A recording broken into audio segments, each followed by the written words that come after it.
নমস্কার বন্ধুরা, আমি বিশ্বজিৎ আর আপনারা দেখছেন আমাদের YouTube channel Nifty prediction for tomorrow. আজকের ভিডিওতে আমরা আলোচনা করব নিফটি এবং ব্যাংক নিফটিকে নিয়ে। দেখার চেষ্টা করব যে এই সপ্তাহে বাজারের রেঞ্জ কি হতে পারে। তার সাথে সাথে দেখব যে থাম্বনেলের মধ্যে যেরকম লিখেছি বড় পতন, সত্যি কি বড় পতন আসছে এবং এলে কোথা থেকে আসছে এবং কোথা থেকে বাউন্সও করতে পারে, এগুলো নিয়ে ইন ডিটেলসে চর্চা করব। শুক্রবার শনিবার দিনের ভিডিওতে অল্প অল্প করে টাচ করেছিলাম, আজকে কিন্তু ডিটেলসে চর্চা হবে। এর সঙ্গে সঙ্গে আপনাদের সাথে শেয়ার করব যে জিও পলিটিক্স এই মুহূর্তে বাজারের মধ্যে কি প্রভাব ফেলতে চলেছে, ইভেন্ট কি কি আছে এবং সেই ইভেন্ট অনুযায়ী শেয়ার বাজারের প্রভাব কি হতে পারে, এগুলো নিয়েই কিন্তু ইন ডিটেলসে চর্চা। ভিডিওটা খুবই ইম্পর্টেন্ট হতে চলেছে, দেখার কিন্তু মন দিয়ে চেষ্টা করবেন। তার আগে বন্ধুরা, আগামী 7ই সেপ্টেম্বর থেকে আবারও টেকনিক্যাল কোর্সের ব্যাচ অ্যাডভান্স লেভেলে শুরু হতে যাচ্ছে। যারা যারা সত্যি শিখতে ইচ্ছুক আছেন তারা নিচে দেওয়া ডেসক্রিপশন বক্সের মধ্যে জয়েনিং লিঙ্কে ক্লিক করে জয়েন করে নিতে পারেন। লাইভ স্ট্রিম টেলিগ্রাম চ্যানেলের মাধ্যমে প্রতিদিন অফ মার্কেটের রাত্রিবেলায় ও লাইভ মার্কেটের মধ্যে টেকনিক্যাল কোর্স কিন্তু করানো হয়। যেটা আপনারা রাত্রিবেলা শিখেছেন সেটা দিনের বেলায় প্রমাণ দিয়ে দিয়ে দেখানো হয় লাইভ মার্কেটে। এছাড়াও প্রত্যেকটা অফ মার্কেট এবং লাইভ মার্কেটের যে রেকর্ডিংস গুলো হয় সেগুলো আপনাদের সাথে কিন্তু শেয়ার করা হয়, কারণ পরবর্তীকালে যাতে আপনারা রিভাইজ করতে পারেন এবং পরবর্তী দিনে যদি কোনো প্রশ্ন থেকে থাকে তাহলে সেটা নিয়ে আবার চর্চা হতে পারে।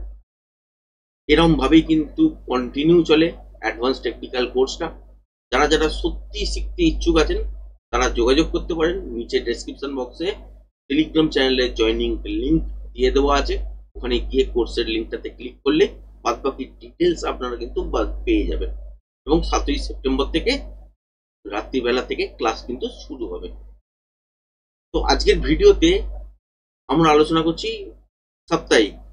তো উইকলি দিয়ে আমরা কিন্তু শুরু করছি না, ডেলি দিয়েই শুরু করছি, কারণ এই মুহূর্তে রিটেস্টের সিচুয়েশন হোক বা কারেকশনের সিচুয়েশন হোক, তলার দিকে আসছেই, এইটুকুনি কিন্তু বোঝা যাচ্ছে। এবার তলার দিকে যদি আসে সেক্ষেত্রে এই সুইং যে লোটা করেছিল আগে, এই লোটাকে কিন্তু ব্রেক করা খুবই জরুরি। কদিন আগে করেছিল এটা মোটামুটি দেখতেই পাচ্ছেন 4 দিন আগে করেছিল। 4 দিন মানে হচ্ছে ওয়ার্কিং ডেজ গুলো কিন্তু করবেন। আমরা এটা হচ্ছে শুক্রবার, এটা হচ্ছে বৃহস্পতিবার, এটা হচ্ছে বুধবার, এটা হচ্ছে আপনার বুধবারের আগে মঙ্গলবার, এটা হচ্ছে সোমবার। সোমবার দিন যে গ্যাপ আপ খুলেছিল বড় বাজার, খোলার পর উপরের দিকে সাস্টেন করতে পারেনি, তলার দিকের জন্য নেমেছিল, সেই লোটাই কথা বলছে। তাহলে হচ্ছে এটা হচ্ছে কত 24,850-52, এর তলায় কি আছে গ্যাপ আছে। তাহলে এইটাকে ব্রেক করা মানে তলার দিকে ইনিশিয়ালি কিন্তু এই গ্যাপটাকে ফিল করতে আসবেই। এবার আসার পর কি দেখবে যে এইখানে একটা তলার দিকের জন্য সুইং লো আছে। আমি আওয়ারলি চার্টের যে প্যাটার্নটা ড্র করেছিলাম আগেই, সেটা এখনো পর্যন্ত ডিলিট করিনি, কারণ এটাকেই পর্যন্ত আবারও তলার দিকের জন্য আসতে পারে, সেটাকেই বলা হবে রিটেস্ট। আর এর তলায় যদি তলায় চলতে শুরু করে তাহলে হচ্ছে কারেকশন, এটুকু কিন্তু বুঝে নিন।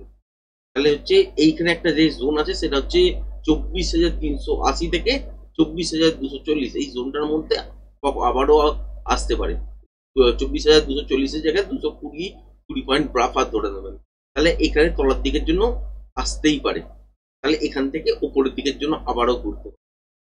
এই জোনটাকে যদি ব্রেক করে দিয়ে কন্টিনিউ সাস্টেন করতে শুরু করে দেয় তাহলে কিন্তু পতনের দিকে আমরা চলছি। এবার আর একটা জিনিস দেখবেন, সেটা হচ্ছে ঠিক এইখানটাতে এই সুইংটার তলায়, এই লোটার তলায় যখনই এন্টার হবে তখনই আপনাদের সাথে শেয়ার করেছিলাম কি যে এই মুহূর্তে কিন্তু শর্ট টাইম পিরিয়ডের জন্য আমরা এখানে বিয়ারিশ জোনের মধ্যে এন্টার হবো। হয়েও ছিলাম, 2-3 দিন তলার দিকের জন্য এন্টার হয়েছিলাম অলরেডি। একদিন টাচ করে ওপরের দিকে সেই দিনই বাউন্স ব্যাক করেছিল, সেকেন্ড দিন ওর ভেতরেই গিয়েই বন্ধ করলো, তারপরের দিন ওটাই রিকভার করে দিল। এখানে অলরেডি কিন্তু শর্ট টাইম পিরিয়ডের জন্য আমরা এন্টার করেছিলাম, আবারও সেই লোকে কিন্তু আসছে।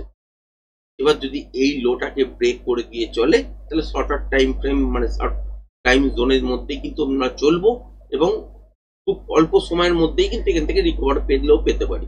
যদি মুভটা বড় হতে হতে এই সুইংটাকে লাস্ট পর্যন্ত ভেঙে দেয় তাহলে কিন্তু জানবেন যে লম্বা সময়ের জন্য, দীর্ঘ টাইমের জন্য আমরা কিন্তু তলার দিকের জন্য মুভ করতে শুরু করব। বাট মুভ তো আর এখান থেকে তলার দিকে একবারে ডাইরেক্ট হয় না।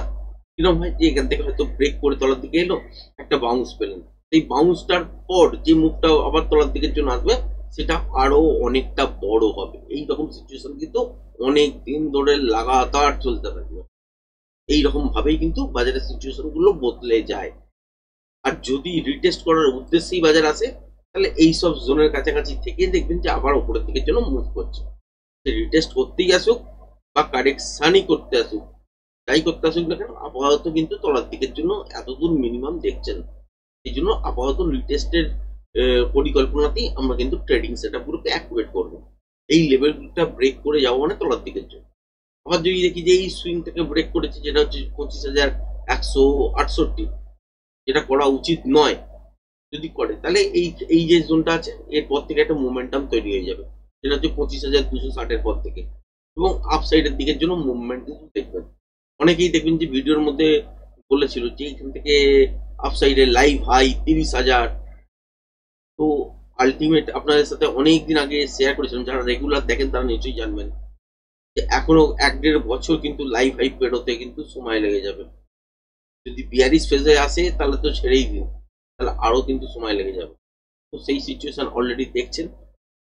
তো লাইভ হাই অলরেডি আগে কবে হয়েছিল মনে করে দেখুন, এটা হচ্ছে 24 সেপ্টেম্বর।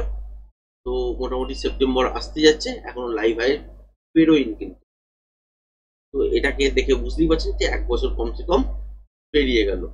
তো এইখানে যদি দেখা যায় যে শর্ট বিয়ারিশ জোন থেকে যদি রিকভারি হয়, তাহলে চান্সেস থাকবে ওই আরো 5 মাস 6 মাস পর হয়তো লাইভ হাই হয়ে যাবে। তার আগে কিন্তু হবে না। এটা হচ্ছে ডিক্লাইন ফেজ বাজারের মতন তৈরি হয়েছে, কখনো হাই ব্রেক করবে কখনো লো ব্রেক করবে, কিন্তু সাস্টেন করতে যাইবে না, এটা কিন্তু বাস্তব। তো এই মুহূর্তে খেয়াল রাখবেন কি, উপরের দিকের জন্য আমি রেঞ্জ দিচ্ছি না এই জন্যই যে এটা একটা জোন, এটাকে পেরোনোর পরেই কিন্তু অ্যাকচুয়ালি মুভমেন্ট স্টার্ট হবে। যদি এই সুইংটা না ব্রেক করে, সেই হেতু বলছি যে তলার দিকে হয়তো এলো, এই সব জায়গায় গ্যাপটা ফিল করলো, তারপর উপরের দিকের জন্য গেল, মোমেন্টাম কোথায় স্টার্ট হবে, যে 25,250 থেকে 150, এই যে জোনটা দেখতে পাচ্ছেন এর ওপর থেকে হবে। এই জোনের মধ্যে গিয়ে পৌঁছে যদি গেল, তারপর আর সাসপেন্ড করতে পারলো না, তলার দিকের জন্য আবারও দেখবে। এইরকম করেই কিন্তু চলতে থাকবে বাজার। আর সেই জন্যই নিচের দিকের জন্য এই মুহূর্তে এই সপ্তাহের জন্য আপনাদের সাথে শেয়ার করছি যে আলটিমেট এই লেভেলটাকে ব্রেক করা মানে তলার দিকের জন্য আসতে পারে। তবে সোমবার দিন রেঞ্জ বাউন্ড মানে এই লেভেলটা ব্রেক করা বড়, কিন্তু খুব বড় মুভমেন্ট দেখবেন না, কিন্তু মর্নিং এর দিকে একটা ভালো মুভমেন্ট হতে পারে যদি মর্নিং এ এই লেভেলটাকে ব্রেক করে একটা রিটেস্ট করার পর যদি আবার লেভেলটাকে ব্রেক করে, তাহলে একটা ভালো মুভমেন্ট তলার দিকের জন্য দেখতে পারেন। ব্যাংক নিফটির ক্ষেত্রে সিচুয়েশন প্রায় সেম। যদি দেখেন যে এই সুইং লোটা ব্রেক করছে, তাহলে আপনারা জানেনই আওয়ারলি চার্ট ড্র করেছিলাম, সেই অনুযায়ী টার্গেট ছিল এইখানে। টার্গেটটা কিন্তু ফিল হয়নি, এবারে আশা করছি হয়েও যাবে এবং এটাকেও ব্রেক করে দিয়ে এই জোনটার কাছাকাছি পর্যন্ত আসতে পারে।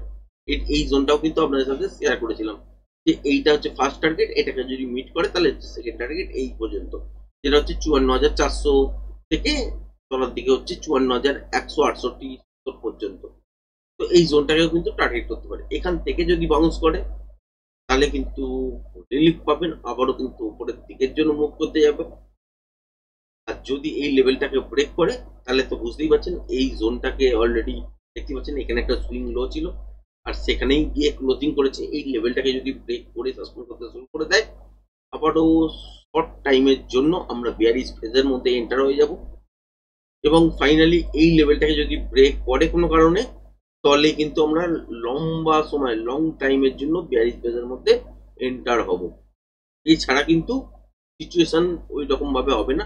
আবারও শর্ট টাইমের জন্য বিয়ারিশ ফেজের মধ্যে আসতে পারি, টার্গেটটা মিট করতে পারে, আবারও এখান থেকে ওপরের দিকের জন্য মুভও হতে পারে, সেটাই এক্সপেকটেশনের মধ্যে থাকবে। যদি এর বাইরে কিছু হয় তাহলে কিন্তু এটা বড় সড়ো পতন আমরা কিন্তু দেখতে পাবো। এই মুহূর্তে রিটেস্টই হোক বা কারেকশনই হোক, তার জন্য বাজারকে তলার দিকেই আসতে হবে। তো এখানে আপনি এটাকে নিয়ে ধরতে পারেন যে নিফটির ক্ষেত্রে এই লেভেলটা ব্রেক করা মানে তলার দিকে মিনিমাম এতটা পর্যন্ত দেখতে পাবেন বা এই জোনটাকে দেখতে পাবেন। ব্যাংক নিফটিতেও তলার দিকে এই জোনটার মধ্যেই আপনারা কিন্তু বাজারটাকে দেখতে পাবেন। এর তলাতে যদি চলতে শুরু করে তখন হচ্ছে আলাদাভাবে প্রাইস অ্যাকশন অনুযায়ী আপনাকে দেখতে হবে। এর সঙ্গে সঙ্গে আপনাদের সাথে শেয়ার করেছিলাম যে ডেইলি বেসিসে যে এই মুভটা তলার দিকে কতটা পর্যন্ত যেতে পারে। সেক্ষেত্রে দেখতেই পাচ্ছিলেন যে এই এর কাছাকাছি পর্যন্ত তলার দিকের জন্য নিফটির ক্ষেত্রে আসছিল। ব্যাংক নিফটিতে কিন্তু এই জোনটার কাছাকাছি মুভটা আসছিল, যেটা হচ্ছে 53,600 কাছাকাছি। তো আপনাদের সাথে কিন্তু ইন ডিটেলসে গতকালকের ভিডিওটাও আমি অ্যাড কার্ডের মধ্যে দিয়ে দেবো, এখান থেকে দেখতে পারেন। সেখানে কিন্তু অলরেডি ডিটেলসে এই ফরম্যাটে বলা আছে তলার দিকে মুভমেন্ট কতদূর পর্যন্ত হতে পারে। তো আজকে ভিডিওটা আর বড় না করে এখানেই সমাপ্ত করছি। ধন্যবাদ।